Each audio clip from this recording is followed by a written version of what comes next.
Hey, it's Halicue. It is Wednesday, June 3rd, and hello, beautiful, brilliant, bold Black women of the 92%. Welcome back to Hey, it's Halicue, the podcast where we talk about rest, joy, strategy, wellness, and what it means for Black women voters to begin building something new in the midst of a country, a benighted nation that I would say feels like it's falling apart, but is falling apart. I'm your host, Halicue, and today we're talking about one of the most important strategies and aspects of the 92% movement. And that strategy, and you'll hear me talk about it over and over, you'll hear me talk about organized indifference.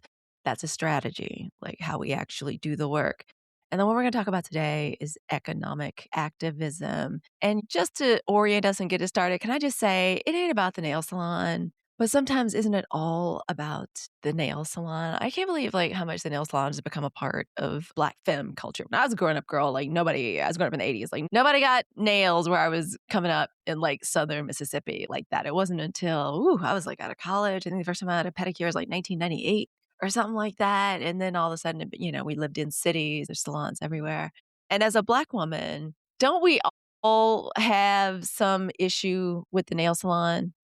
I mean, I just want to use the nail salon as a way to orient us. This morning, one of the first videos I saw on TikTok, because y'all know I'm a TikToker and a YouTuber. I will show up occasionally on Instagram, but y'all know I spend most of my time creating content for TikTok, and I do a live show there and on YouTube called The Sunshine Report, which is the premiere and daily morning news, political news, chit chat, tea, and intel briefing for Black women in the 92%. So I'm on TikTok, and so I'm scrolling, and one of the first videos I saw was of yet another Black woman being openly disrespected at the nail salon. She was in the middle of getting a set. Another customer comes in, and she figured out that like the woman asked in another language, can you just take me, ahead of the woman they were already working on? And they literally got up from working on with her, gave her the bill, wanted her to pay, wanted her to settle up for her services before they stopped working on her, asked her to pay, went to go work on this other woman, and she decided to call them on it. And then everybody got all shamefaced, covering their faces on the camera, including the woman that like went to the front of the line. Y'all know how this is. And y'all, it reminded me of a decision I made for myself around the time we started boycotting Target. I was starting to get sick of my little nail salon in my town. I felt like I'd started getting like really so service. It's a small town. The really great nail artists are like in the city, but sometimes I'm lazy, but I felt like I did not deserve to get this shoddy service. My daughters were complaining about the fact that they'd make appointments and, they just do these shenanigans. As a Black woman, you're always wondering, what is this extra layer of bad service and disrespect? And around the time we boycott Target, if y'all ever told me I'd ever even be able to successfully participate in a boycott of Target, I would not have believed you. It was literally a part of how I spent my week, and I spent way too much money there. But I was feeling bold and I was feeling froggy, and I was like, you know what? If Black women can stop shopping at Target, God damn it, I'm not giving these people money for my nails anymore, because I was starting to get like real suspicious. This is when we were first starting to kind of understand and like really accept what other marginalized communities, other POC communities were actually saying about us as Black Americans, foundational Black Americans. And I said, you know what? I don't have to endure this. I can still have cute nails. I was just starting to notice like the really fancy like press-on nails like on TikTok. They had the most of the market share for press-on nails. And I was like, you know what? They make some pretty cool ones, some really cool glue. I could change my nails whenever I wanted to. They lasted. You do your application, right? They last for 2 weeks. So I was convert. And I was so proud of myself because I'm like, yep, Black women are starting to act funny with our money. I felt so powerful. I felt like all it takes is one product at a time, deciding that you're going to give that money to Black women. Y'all know that I'm sacred loyal. I decided a couple of years ago, whenever Sacred started, okay, great. This is great. I can give all my hair care dollars. Beyonce has repaid the favor by extending her very expensive, but very high quality and very good line into styling products and combs and brushes and pens and stuff. So like, in addition to feeling like I'm able to be in control and I can do something, it felt good to take control of the situation. And the beauty of it was that I could buy my press-on nails on TikTok shop from another Black woman. Even if I bought the big brand, I could still buy it from the showcase of a Black woman. And I felt great about that because I could like pass along the commission. And so I know if you're a Black woman listening to this, 90%, I know some of y'all, we've been paying for some service, we've been ignored, we've been rushed. They follow us around the store. We've been talked about. Sometimes we've been overcharged. Y'all remember in Zara, they were chasing that poor girl like around the mall, accusing her of stealing. We've been treated like second-class citizens while spending very first-class money. And watching that video this morning of the nail salon of that Black woman being disrespected, we had already made the decision to boycott Target. I felt strong and I felt like this isn't that hard. That's right. It's my money. It's not like anybody's like making me give it to businesses that don't care about me. I'm as a Black woman, I'm gifted with discernment. Why don't I make better decisions? So I made a decision. I wasn't going back. Instead, I was going to wear press-on nails. And what started as a frustration, a lot of anger at how I was being treated, became one of the best financial decisions I made all year. I saved my money. I gained flexibility. And eventually, I started buying through Black women creators and affiliates. And before I knew it, I was practicing something bigger. I was practicing actively economic activism safely from my own home.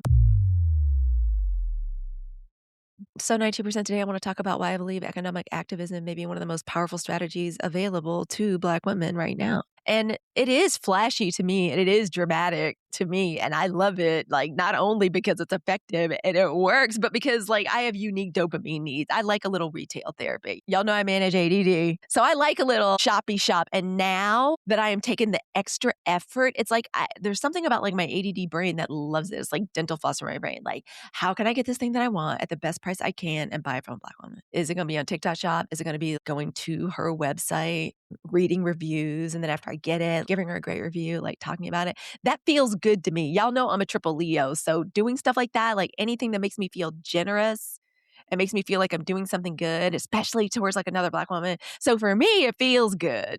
But we're going to do it together. We're going to practice it together because it works. So in today's episode, we're going to cover 3 things: what economic activism actually is, why it has always been one of the most effective tools that has been available to us as Black American people, and how Black women can begin practicing it immediately in our everyday lives. Let us go ahead and get into it.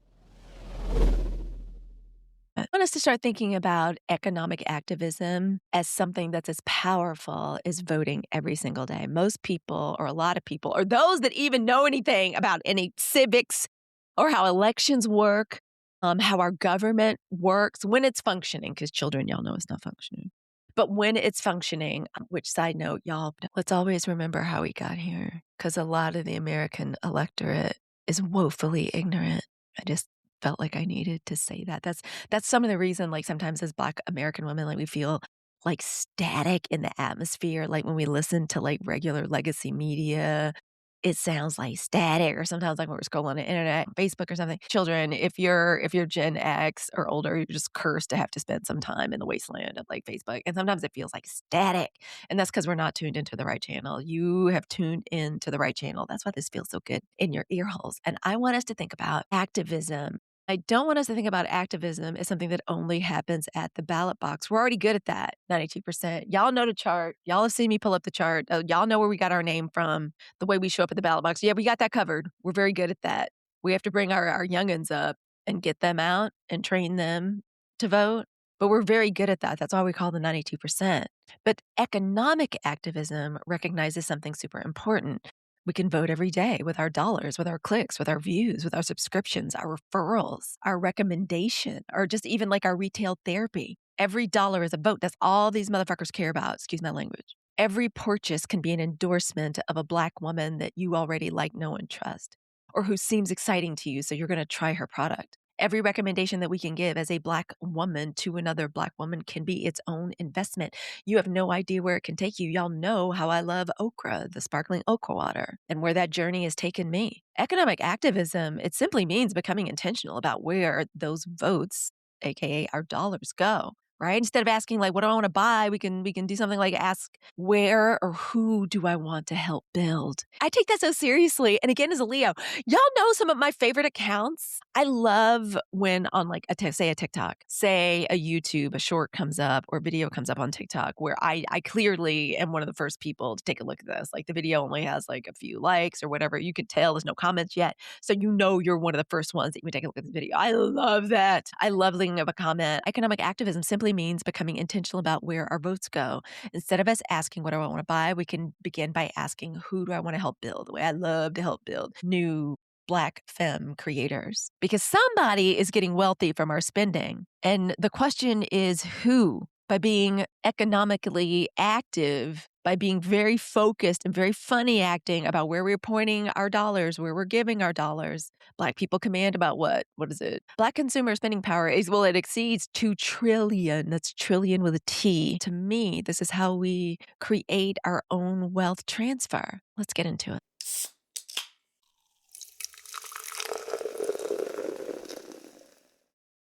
All right. In fulfillment of my economic activism pledge that I'm going to be outlining a little later on, I just want to remind everybody that today's episode is sponsored by Okra, the sparkling okra water.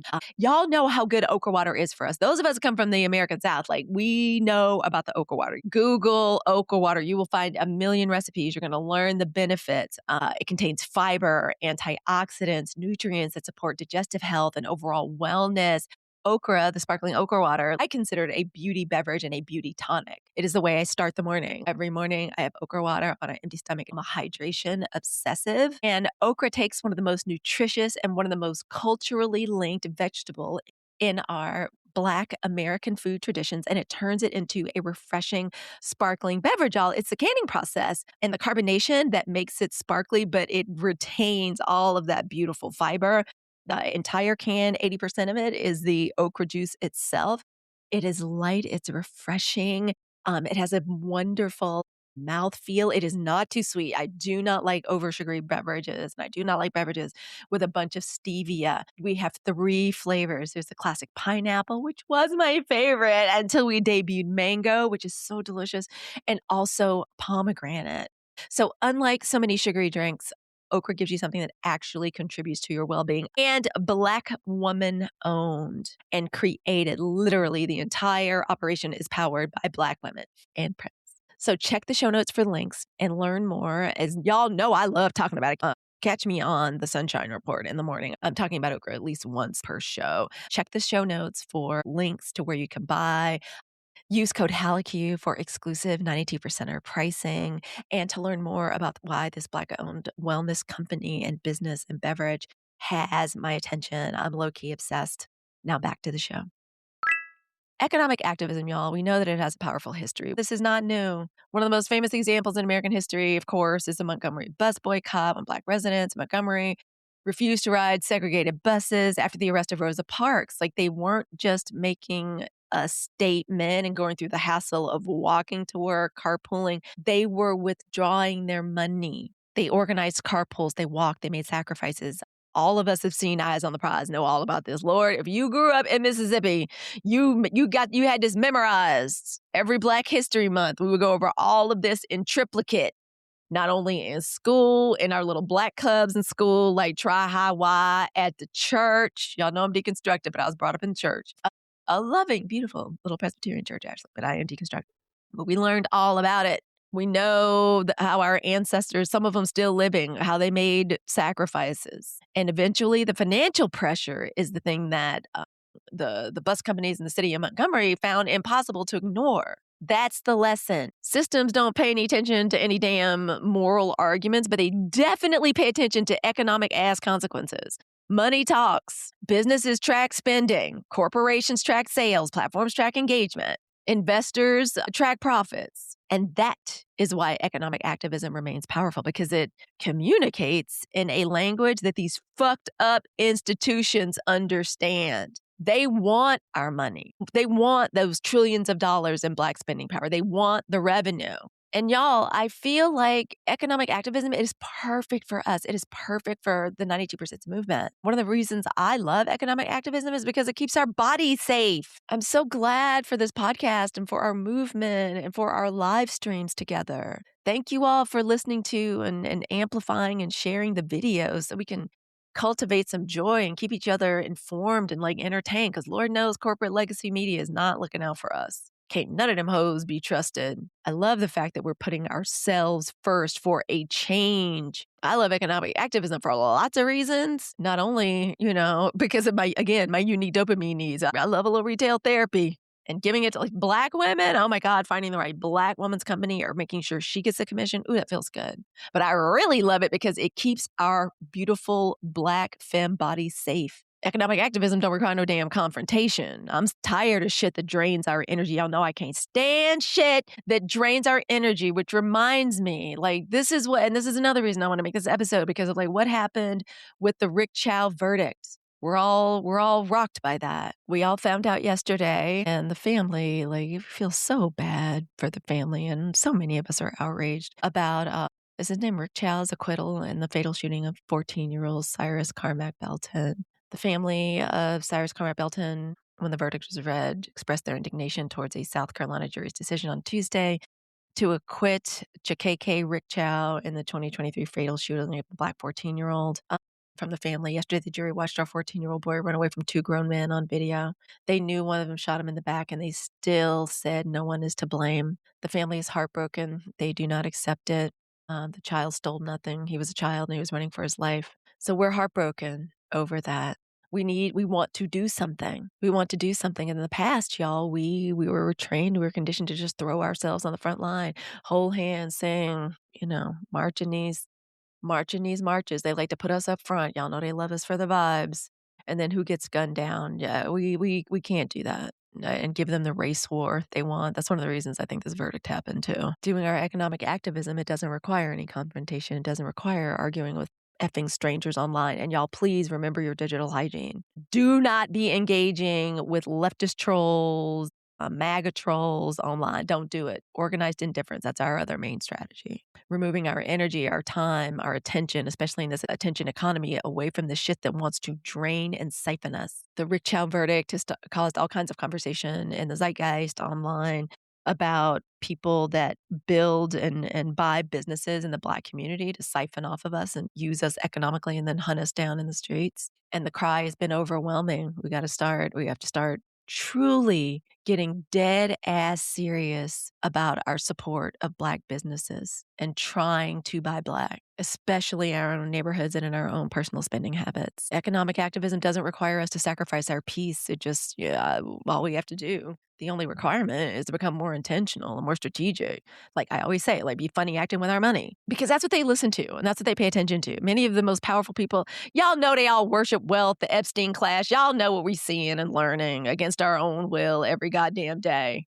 Oh my God, y'all, the news is crazy. Side note, did y'all see Mark Rubio giving testimony today? They nailed him to the wall about the stunt queen and she's sleeping in plain daylight. Like Ted Lieu, national treasure. Do it. See, this is what I'm talking about. That's being effective. Ted Lieu was like, let's go to the videotape. You're not going to sit up here and lie on my face. It was wonderful. Y'all go check it out. So economic activism, it requires that we become strategic, funny acting with our money. We all remember the inauguration, who was sitting up front and center? All the oligarchs, right? Like all the like tech gajillionaires and Fortune 500 CEOs, the Metas, the Googles, the Microsoft, even TikTok. We should have known where the app was going when we saw that. Y'all know they worship wealth and sexual perversion, clearly. Look at them. Look at the billionaires, corporations. Oh my God, I'm so glad we got Tom Steyer the fuck up out of here. Our California primary is over. Oh my God, he was so annoying. Y'all know how I feel about billionaires, like having a place in government. It's so obscene. Man was spending the most ungodly amount of money. I still don't believe he's done anything truly with his wealth for the state of California. Ooh, but just look at him. Billionaires, corporations, the tech companies. To them, money matters. They know it. And they knew they were going to be hand in glove with this fucked up regime. We know it. So let's stop acting like our dollars don't matter too. If we do it right, economic activism allows us to redirect resources towards the people we actually want to see succeed, especially Black women. And there are so many ways we can start today. We can support Black women-owned businesses whenever reasonably possible. Y'all know how much we're constantly using oils and lotions. I have 2 or 3 like body butter or body oil combinations for everyday moisturization. And one of the ones that I'm remaining true to is called Kadara. I will put the link down in the chat. It is in my shop. I fell in love with it when I was looking for Black-owned craft and crafters at like the big craft fairs here in San Francisco, and I found them and I fell in love with them. It's delicious, right? That's easy. Black women, we moisturize every day. I'm going to use this Black woman's own product as a part of my rotation, as a major part of my rotation. It's 25 to 50% of my rotation. Number 2, follow Black women entrepreneurs. Our visibility and us being able to support them, repost them online really matters. I love doing that. I'm solidly in perimenopause right now. I love following Dr. Jessica Shepard. I don't have a great sense of style, but I love following Sherry McMillan. She was also so kind and so freaking generous. I met her at Planet House, another amazing Black woman who's creative director, I believe, for Planet House in San Francisco. Julia Collins, also another amazing, beautiful Black woman. Actually, I believe is a cousin or kinfolk in some way to my girlfriend here in the Valley.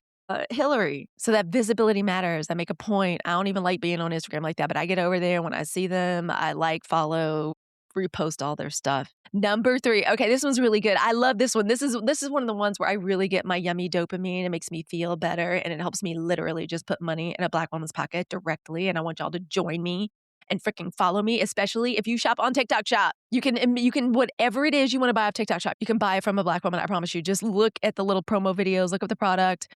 Look up and look at the videos. Wait till you find a Black face. Double check and make sure there's a Black woman behind the account and buy it and make sure she gets the money. I especially love doing it for things that are a little bit more expensive and they can get some good commission. Use affiliate links from Black women creators. Seriously, if you're buying it anyway, let a Black woman earn the commission. You can also do that through the Zon. We're trying not to shop on the Zon, but if you're going to do it, girl, make sure what you're looking up, see if a Black woman is an Amazon affiliate. Buy it from her. Another thing we can do is promote Black women publicly, leave reviews, share posts, recommend services, tag the creators, freaking mention them in conversation. I really do my best. I think I do. I swear I think, I don't mean to my own horn, but I am a Leo, so BB. I do my best to make sure I am promoting at least 1, 2, 3 members of my community every Sunshine Report. Y'all know I go live Monday through Thursday. I give us the Sunshine Report around 9-ish Pacific Standard Time. It is our daily political news, tea, and intel session for Black women in the 90%. We go live with each other and hang out and chit chat and talk, share information, stay connected as Black women voters, talk about what's going on politically. We do a lot of transmuting energy in those lives. We also have Black Girl Podcasters. I co-host that with the voice guru Carol West and my homegirl, Everything Erin Ashley, who is an author and a podcaster. Carol is an amazing voice actress. We want for Black women, more Black women to be on the mic. And I love at every opportunity talking about each and every one of these Black women that I collaborate with or as part of my community or that I like or that I come across and that I think is special or who's done me a valuable service or has created a product that I like. That's how I became obsessed with okra, the sparkling okra water. It's how I became a little bit obsessed with Black Girl Vitamins. If there's a product by a Black woman that you love, talk about it. Make a freaking video. You may fuck around and actually become a brand ambassador. By the way, Okra, the Sparkling Okra Water's brand ambassador program has opened, so contact me. Y'all know all the ways to get in touch with me. It's at Halicue everywhere on all platforms. So let me know if you're interested in that program. Also, let me know if you're interested in having a Shop My. It's a wonderful way and a place to advertise and give testimonials and provide links. Sometimes you can even make a little affiliate commission and get credit for your sales or references to other Black women's products there. Let me know if you guys are interested. I may be able to invite you to Shop My because you do have to apply. So seriously, tag creators, mention them in conversation. And number 5, become an amplifier. I really am going to be doing my best to create as many posts asking people to share Black women-owned press-on nail brands. I'm going to try to get it done today because I was the first thing I saw and that got me activated was nail salon. I was you know what? And if you're within the sound of my voice or you know a Black woman who owns a press-on business or has a custom design press-on nail, that's where I'm getting started. What did Booker T. Washington say? He said, draw down your bucket where you are. That's I'm going to draw down the bucket where I am. After that today, I felt like that was symbolic. Let's start with something simple, something that I use. And I think more women are getting into. I knew women were getting into when the really fancy women at my club were wearing the nails. So listen, if you know a Black woman that has a press-on, one of the luxury, really fancy, press-on nail lines, let me know so I can buy her product. I just bought my first set from a TikTok shop owned by a Black woman. It's her showcase and it's her shop. And it's called Unique, but it's like YOU Unique. It's very cool. I'll show y'all when I get them and I put them on. And I did that not because I really need more nails, to be perfectly honest. I got like a bag full right now, but I want us to know about each other. I couldn't wait. I wanted the dopamine. I'm like, I'm gonna start today. And it was wonderful to meet her and chit chat. I made a post about it. Y'all go check it out, please, on TikTok. You'll know it because it's like blue and yellow. It's really cute. It's one of the text posts. But I want to know about each other, and I wanted to get in her DMs and say, hey, I found you because one of my community members tagged you under a post where I asked, like, do you know any Black women that have press on nail brands or that are nail technicians? Let me know. Tag them down here and let's start supporting them. I want us to know about each other. That creates community. Community creates opportunity. Opportunity generates money. It creates wealth. And wealth can give you options. And there's nothing sexier than a Black woman with options. When you have a lot of options, that's we're getting close to freedom. Today's episode is also brought to us by my faves, Black Girl Vitamins. Y'all already know I'm a fan. I have a lot of freaking Black Girl Vitamins. Y'all need to listen to me. I have a lot of Black Girl Vitamins. I am 53 years old. And when I tell you that our supplements and like staying nourished becomes really freaking important when you enter like perimenopause years, I have a lot of Black Girl Vitamins. I have everything. I have the new vaginal probiotic. I think it's called Herb Balance. It's so yummy, y'all. It tastes like cranberries and pineapple. It's so good. My once a day is my go-to like multivitamin. I use their chlorophyll drops, which is a natural body deodorizer. I'm a huge fan of the Minnow Chill. It's an herbal supplement for those of us suffering and dealing with like perimenopause and menopause symptoms. Dr. Jessica Shepard confirmed this. Ain't this about a bitch? We start our symptoms sooner, earlier, younger, and we experience more severe symptoms. And so I love Black Girl Vitamins and Minnow Chill. They have a new sleep gummy that just came out. Y'all, I ain't got no problem with my sleep, but I bought it because I love supporting Black Girl Vitamins. I just love them. I mean, their lives all the time. Like we could just talk about like Black women's like health. We are sometimes woefully undernourished. And I love Black Girl Vitamins because they are advised by a panel of Black women doctors that look just like you and me. And their motto and their mission is to support each and every Black woman along her health journey. I love them. I'm going to have links to Black Girl Vitamins and the ones that I use the most. Let me tell you the products. Okay. I have so many of them.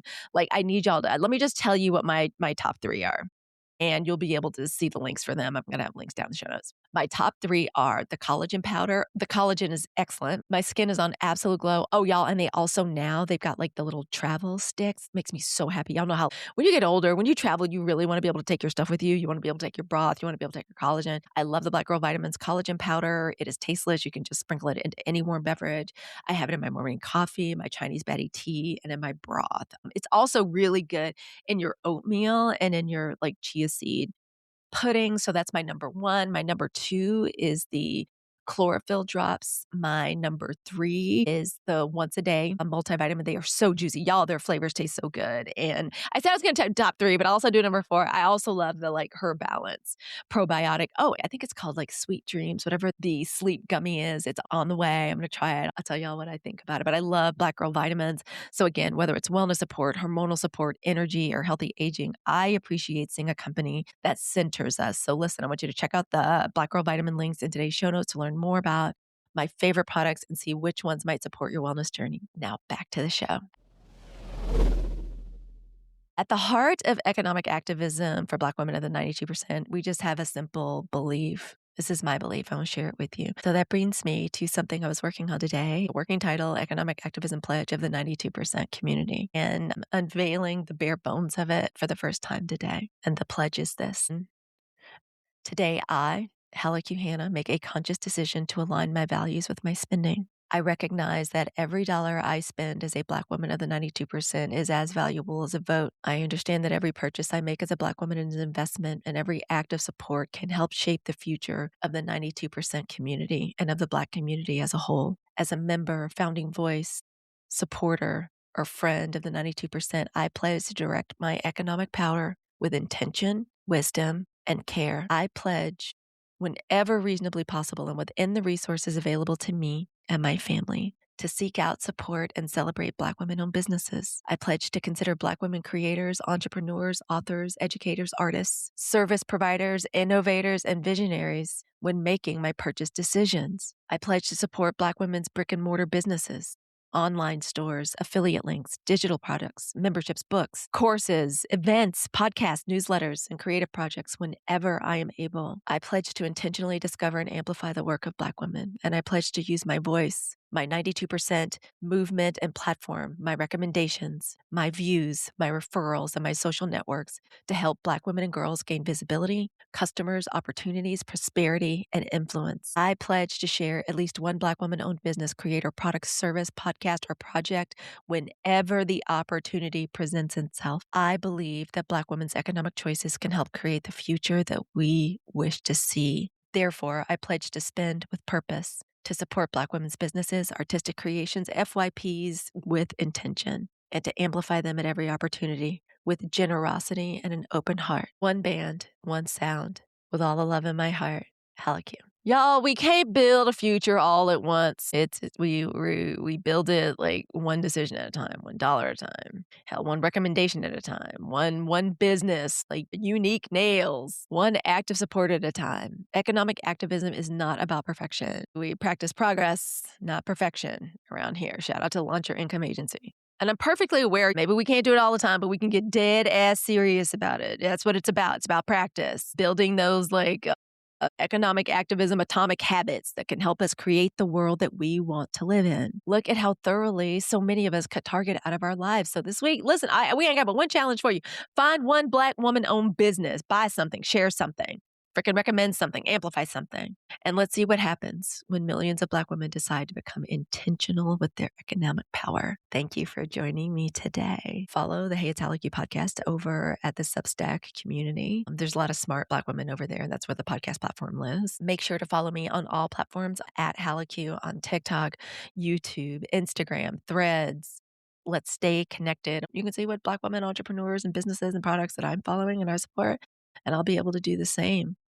Okay, so let's stay in touch. Oh, and join me if you're on YouTube or if you're on TikTok. Join the Sunshine Report every morning. I go live and we talk about the daily news, political, international, tea, entertainment. It's our morning intelligence briefing for Black women because Lord knows we cannot trust corporate and legacy media. My God, they're where that's how we got here. Look at what they do in a 60 Minutes. 60 Minutes is state TV right now. Oh, so thank you. Thank you so much for joining me today. And as I say, at the end of every single broadcast on Radio 92.2, all the love in the world to the beautiful, brilliant, bold Black women of the 92%. And to everybody else, except those that are aligned with us, but to everybody else, I need y'all to have a day you voted for.